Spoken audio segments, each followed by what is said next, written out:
America Financial Services. We are the largest independent financial services marketing organization in North America. We specialize in educating people on how money works so that they can take control of their finances. And that's something that we all can agree is definitely lacking in the African American community, am I correct? Yes. When it comes to financial planning, we've heard it all day, creating generational wealth, what it takes to build a strong financial house. So myself and my coach and mentor, Miss Rasheeda Bakr, are just going to be in front of you for a very few minutes just to talk about some of the challenges that we have and why we struggle to advance when it comes to building a strong financial house.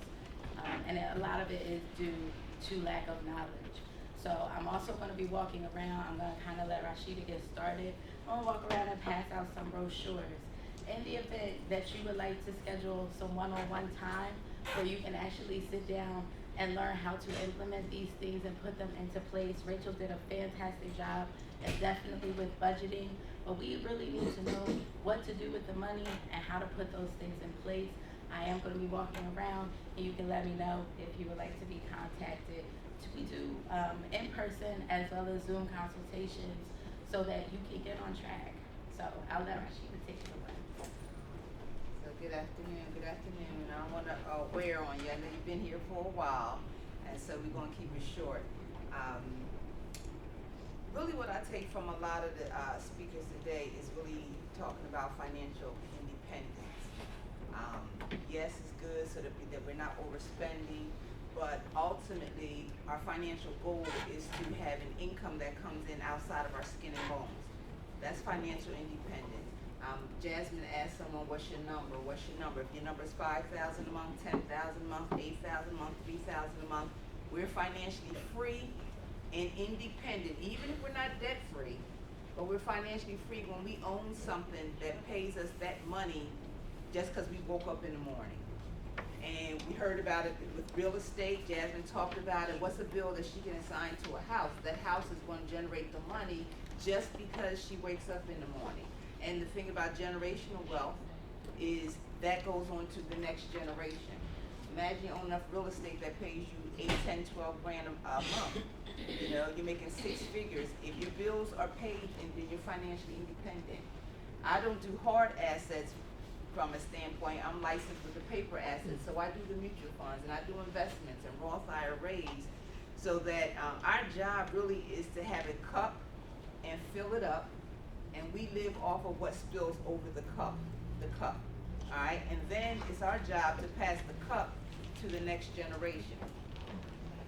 So it can be real estate. It can be a lot of business. It's income that comes in that you don't have to go and get. Even when you have a business and you make a great income, or a job that pays you 100 grand, 200, 300, 400. If you got to get up and be there, there is a challenge if you get COVID. There is a challenge if you get in a car crash. There is a challenge. That's how I'm a registered nurse for education. And that's how I got in financial services, because I did home care in the community. So all the people I saw were Medicare and older. And you can see the difference between the haves and the have-nots. And the haves could stroke a check for whatever was called for. All right? But they all had diabetes. They all had strokes.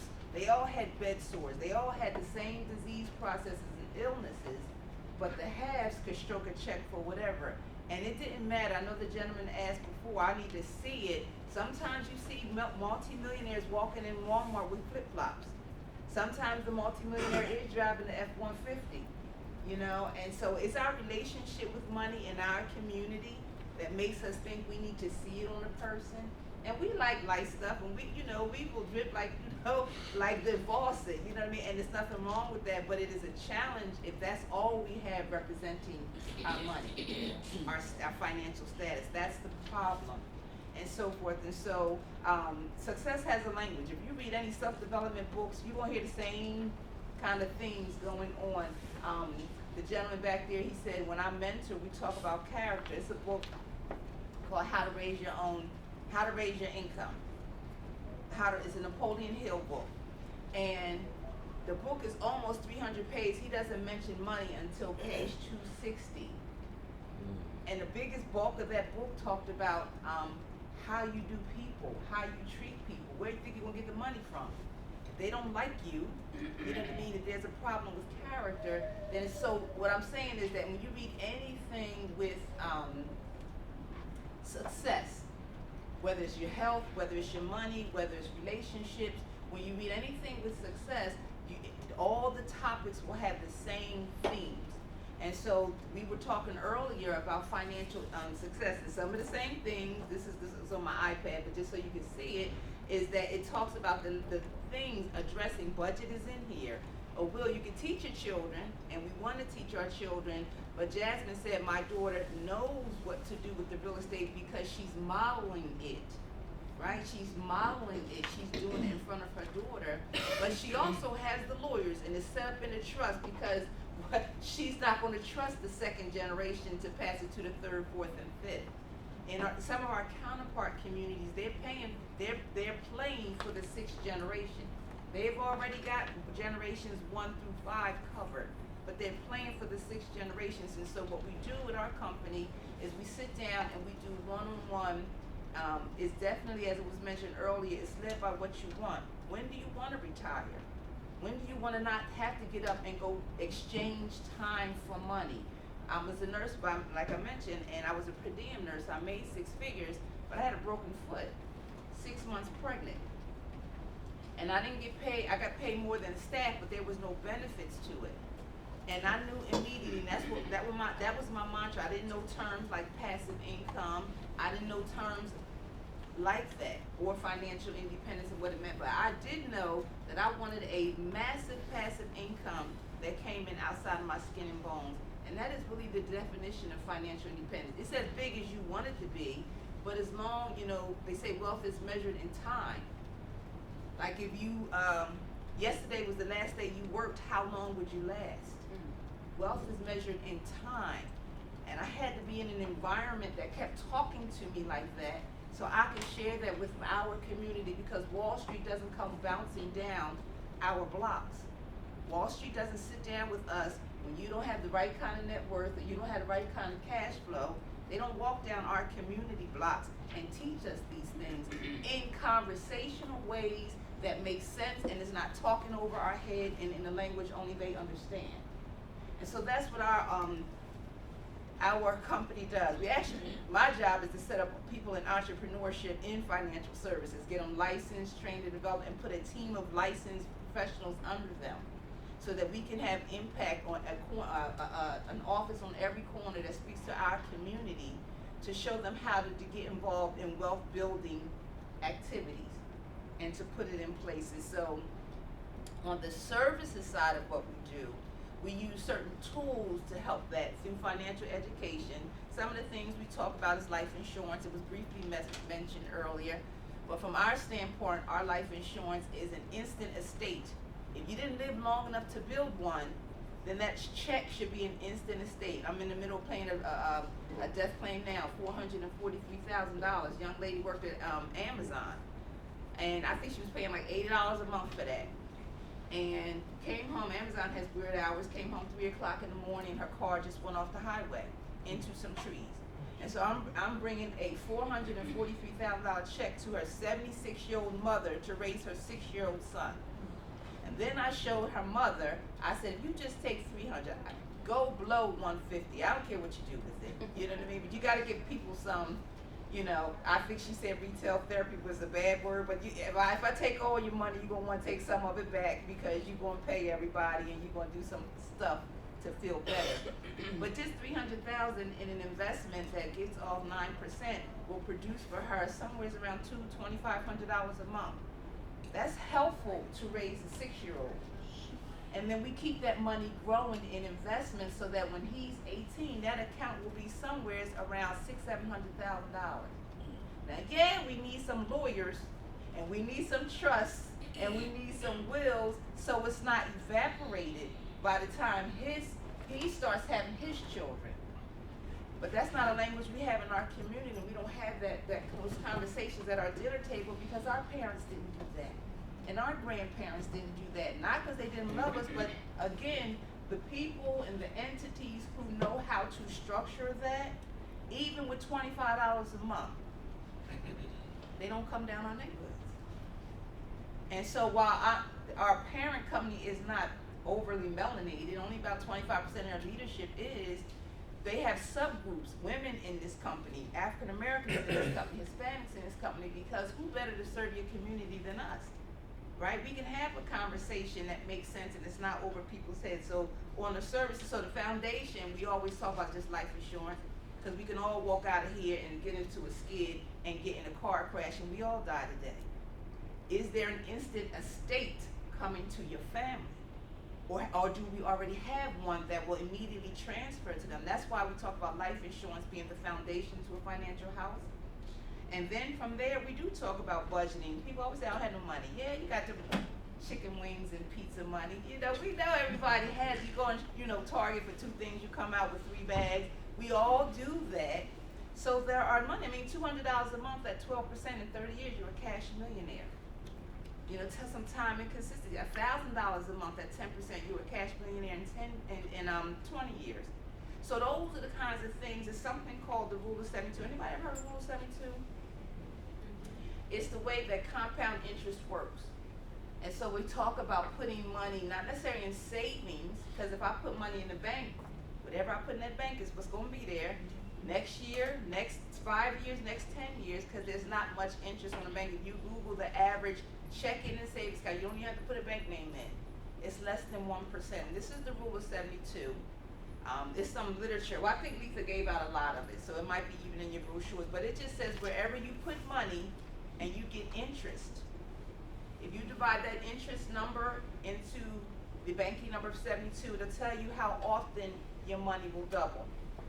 So let's say the banks give us 1%. If I put $5 in a 1% account, 1 into 72 is 72. It's going to be 72 years before my $5 becomes $10. 72 years. And you ask most people, where do you save money? Where are they going to say? The bank. The bank. Wonder why we don't get wealthy, right? And it's fine for putting take. It's fine for putting take. All right, but it's not designed to grow money.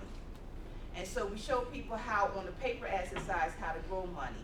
Real estate is another asset that if you own it, it will put money in your pocket, investment real estate in particular.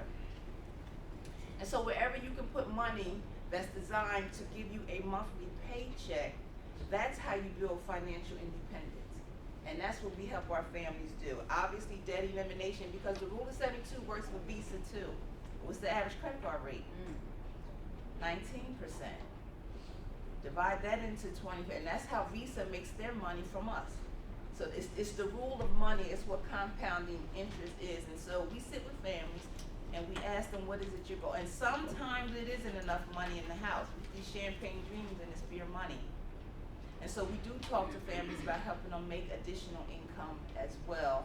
And so I just kind of wanted to touch on that and put some literature in your hands. So if you go home, you're eating later on tonight, and you're thumbing through, you'll see some things, and our contact information is in there.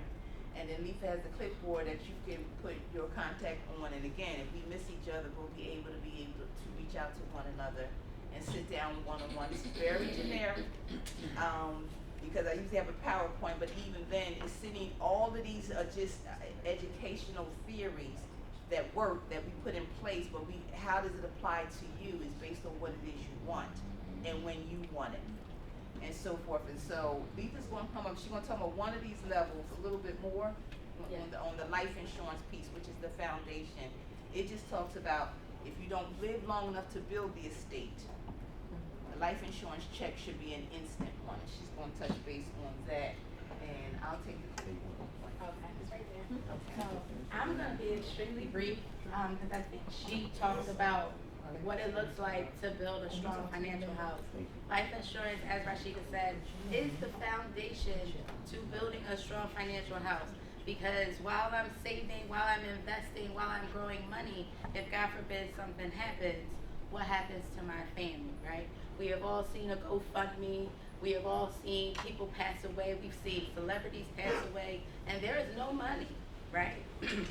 I can name various rappers that have passed away, and there was no money, right? So almost half of the people in the United States don't have life insurance coverage.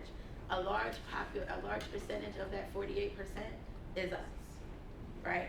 So we have these myths, nothing's gonna happen to me, I'm young, I'm this, I'm that, but we see even things are happening to children, right? Life insurance is the most unsexy, last thing that people wanna talk about, am I right? Don't nobody wanna talk about life insurance until someone dies, right? And then it's the first thing that they say. Did they have life insurance? They ain't no life insurance. You know, and so then it's the fish fry, then it's the pass the hat, then it's the GoFundMe. We made GoFundMe rich, and it was created because little Johnny was going to the championship game, and they wanted to crowdfund or raise money, right? People are now using that as their method of life insurance. So they get the money to get buried, right? What does that mean to the people that you leave behind? This is a young man right here. There's little kids in here, right? So if we get somebody in the ground, what happens to the paycheck that was coming in every single month to take care of those children, right? So you think about just burial, but there's a gap that is left when a breadwinner passes away. Am I right? True or not true? Mm-hmm. There's a gap. If you make $3,000 a month and that's paying the rent or the mortgage or food in the refrigerator or whatever the case may be, and that money is not coming in, we think we rolling around on the ground when our loved ones died. And a part of it is, but the other part of it is we rolling around because we trying to figure out what are we going to do now when there is no money coming in because the paycheck went with the breadwinner. So there are two different types of life insurance. Does anybody know them? Term and whole life, right? Who could tell me about term and whole life? Anybody that answer? I like to make it interactive so y'all don't go to sleep on me. Whole got something to do with age 100? Our term can go to 100 as well. Cash value, supposedly. There you go. Whole life has that cash value that you see on TV, and it has benefits that you can, the B word, you can borrow against. When is the last time you went in your bank and took out money and they told you to fill out a loan application? Would you do that? Would you go in your bank and go to take money out and they said fill out this loan application? What are you gonna do? It's my money or I'm borrowing money? No, it's your money. And they tell you fill out a loan application. Well, I'm not doing it. You're gonna flip the table, right? Yeah, you got that You're right. gonna get indignant in there because it's your money and I want it now, and you're telling me I have to borrow the money. That I've is seen that though. I've had that happen. They didn't have enough money. Like one time, I asked for a particular amount of money, and they told me I could. right. So I don't know if y'all are in the business of borrowing from yourself, but a lot of the times there's a lot of different kinds of whole life. You might hear be your own bank. Anybody heard that term recently? Be your own bank. We have a banker here. There he is right there. When the bank started, they didn't use their own money. They used FBI, other people's money. But OPM, other people's money. But they're telling you to use your own money to become your own bank, right? But then at the bank, they're using money and investing it in the globe. They're using your money to invest it into the global economy, and they're giving you 1% or whatever the case may be. So being your own bank, you gotta fund it. That's not how banks work, right? And they're attaching it to a life insurance policy. So if I borrow the money, how does that affect the life insurance that I need if God forbid something happens to my family? So we have a philosophy where we talk to people about term insurance because you can rent an estate until you can grow an estate, right? So I may not have $400,000 that it would take to replace my income if I don't make it home, but I can rent an estate until I can grow that money. A lot of the times we want to live the good life and we haven't saved and invested the money. So life insurance is an instant plug to creating an estate, right? And a lot of the times whole life was marketed because did you know that prior to 1981, if you were not light-skinned enough, you could not get any insurance that grew wealth? Did y'all know that? Dang. It's the paper bag test. Anybody ever heard of the paper bag test? You said 1908 or 1981? Prior to 1981. 81. If you were not light-skinned enough, Yeah. right? Yeah. All my light skins, you know what I'm saying? Y'all could get the kind that grows wealth. But little Miss Me that couldn't pass the color of matching a paper bag. We weren't allowed to grow wealth. They didn't want to pay to bury us, so they gave us whole life. But they didn't want us to get anything that could grow wealth. We listening to Willie Lynch, right? He's talking about the things that were designed systematically to keep us down. Life insurance was one of them. Consequently, when my father died, he was a chemist and he was very successful. He did not know that there was the kind that could grow wealth. He passed away and he left me $10,000. That was gone before I got to college. He passed when I was 16 years old. What if everybody in here left their kids $250,000? How would poverty change? Right? Because people are going to pass away. It's a part of life. But if there was an instant estate in our communities that every time somebody passed away, $250,000 was coming into that household, how would life be different for Black people? You asked the question, how can we fix it today? It's that we live in a poverty mindset, a crabs in a bucket mentality, right? So we always trying to pull each other down. We always trying to compete for money. We're always trying to do these things. But if we created an estate where we all could grow, we all could invest in properties, we all could start things to help us to advance and pass generational wealth, life would be different. Would you agree? So that is the power of life insurance. I don't know if you have life insurance. I don't know what kind of life insurance you have. But if you have it through the job, who could tell me what happens if you lose the job? You don't have it. You lose the coverage. Yes. So what does that mean when you're 10 years, you worked at the job 10 years, you don't work there anymore? And then you go to try to get insurance, but now you got a medical problem. It becomes challenging, it becomes expensive, right? So we tell people to have something outside of work that is portable no matter how many. My sister changed jobs a lot. She's a nurse and she goes where the money is. Because she has something portable that does not change no matter where she goes, job insurance is great to have. It's dirt cheap. Keep it. But use it as a addendum, not your primary life insurance, right? We also, whole life tends to not give the higher amounts of life insurance coverage. So if you make $50,000 a year and you've got a $50,000 policy that you're probably paying close to $100 a month for, what does that do if you have a 2-year-old? How long does the money last? Not long. We try to make the money last, right? So we teach people to rent the estate until you can grow an estate. I know that Nico is going to talk to you about investment solutions as well. What would happen if we did that? If we plug that gap to make sure that no matter where we are in our financial journey, if God forbid something happens, we have an instant estate that goes to our babies. And yes, teaching them what to do with the money. My children know what to do with the money whether I'm here or whether I'm not here, right? So how much do I need? They say a rule of thumb is you need 5 to 10 times your income, right? Some of you all have a brochure that says how much is enough. You open it up, it's telling you how much based on the money you bring in on a monthly basis, how much is needed. Say you bring in $3,000 a month and you say all of that goes to my children, right? All of that $3,000 goes to rent or mortgage, keeping food in the refrigerator, Little League, PS5s, all the things that we do for our children.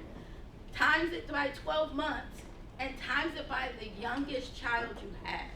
If it's a 2-year-old, do we want the money to come in until that 2-year-old is 18 or 21? And then you do the number of years. So if he's 2 and we needed to come in for 19 years, that $3,000 times 12 months times 19 years. And a little other secret is whatever that number is, you need to have that saved for retirement. Because I'm sure you want to live more than 19 years outside of retirement. So it gives you a guide for that too. So I just wanted to talk about the theory of decreasing responsibility. They tell you to pay on something your whole life, right? But if you have young children, a house or mortgage, you need that money up front. But if you are living past retirement, you need spending money. Your children are grown, your house is paid off, your debt is low, retirement money is needed. So we teach people to buy term insurance and invest the rest of your money so that you can grow and build your financial house for college for your children, retirement, other goals and dreams. So in the event that you would like to sit down and say, I don't even know what I have.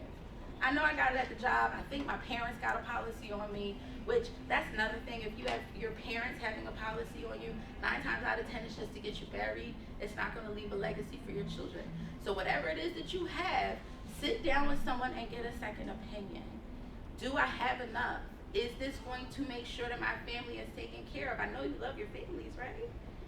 So that's my time. But you have information for Rasheeda. We work together, so you can reach out to her. If you would like to find me, I am on social media. I am also a podcast host on Facebook called Your Money Matters Financial Empowerment Show, where we discuss all things money to provide free resources for our community. Check me out, join my Facebook group. You can find me on there, Your Money Matters Financial Empowerment Show. You can find me as Letha Thorton on Facebook. And Instagram is Letha without the L. But let's have a Zoom consultation, or we can meet face to face just to make sure that you're properly planning. Because I love to say this, failing to plan is planning to fail, right? So that's what we wanted to discuss with you. I know y'all are tapped out, but we did want to share some valuable information with you, and I thank you.